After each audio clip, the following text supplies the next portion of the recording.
So, analog to digital, digital to analog converters, and audio interfaces. This is a concept that is a little confusing for beginning audio engineers. That's why we're talking about it right now. Okay. Some of you may completely understand this, and that's fine. A to D, D to A converters. And A to D just stands for analog to digital. D to A is digital to analog converters.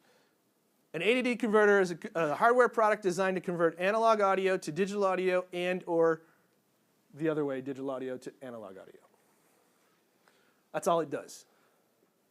It's a hardware box, has various connections, which we'll talk about in a little bit, some meters and some readouts and some selections in the front.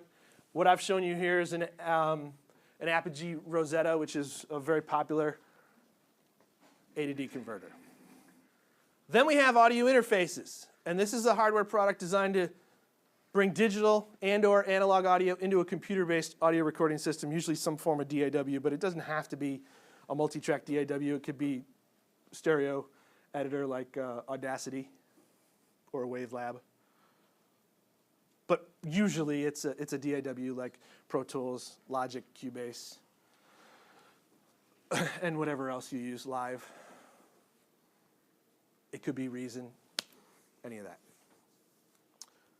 And I've included a few pictures. Here's Avid's MBox Pro. Up in the top right is a Focusrite Forte, and then a PreSonus Fire Studio.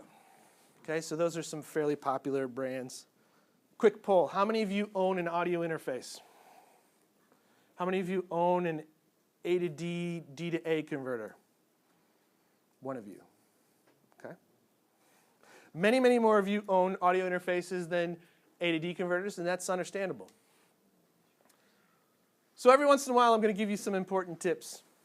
I'm going to call it important stuff. So this is the number one, first one. While audio interfaces generally include built-in A to D, D to A converters, A to D, D to A converters will not function as audio interfaces. All right. So what am I saying here? This isn't a riddle. What am I saying? Every audio interface is an A to D converter, but not every A to D converter is an audio interface. Basically, don't say every, but most audio interfaces have built-in built-in A to D, D to A converters. But if you were to buy an A to D, D to A converter, it will not function as an audio interface. So they're two different things. Important stuff number two. We're going to find out that while audio interfaces may include built-in microphone preamps, well, I'm going to say all A to D, D to A converters do not. These are some of the things that separate the two as well as the individual functionality of the two. Still with me? We're going to talk about why you would want to buy an A to D converter.